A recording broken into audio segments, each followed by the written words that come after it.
Chama cha Mapinduzi kwa namna tulivyoiona hii bajeti ilivyokwenda. Kwa kweli ikisimamiwa vizuri, tutakuwa tumekitendea haki Chama cha Mapinduzi kwenye ilani yake ya uchaguzi iliyofanyika 2025 kwenda 30.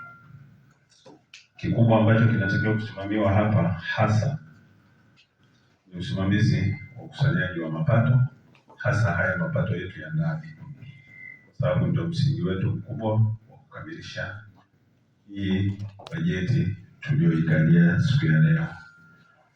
Mkurugenzi, kusimamia vizuri mapato, hii bajeti haina shaka. Waheshimiwa madiwani wameijadili kwa mapana na wameipitisha kwa mapana. Kwa kweli ni bajeti nzuri ambayo italeta msingi mzuri wa maendeleo kwenye wilaya yetu ya Biharamulo. Kwa nafasi hii vile vile kumpongeza sana watumishi wote wa halmashauri.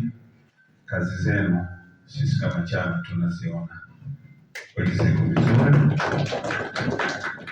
tunasimamia vizuri misingi ya maendeleo kwenye wilaya yetu. Endelee na moyo huu, kwa sababu mnapofanya vizuri nyie, tayari Chama cha Mapinduzi kinakuwa na afya, kinakuwa na sauti, kinakuwa na heshima katika jamii. Endelee na moyo huu. Mkurugenzi, tunakupenda sana. Mwenyekiti wa halmashauri tunakupenda sana. Makamu tunakupenda.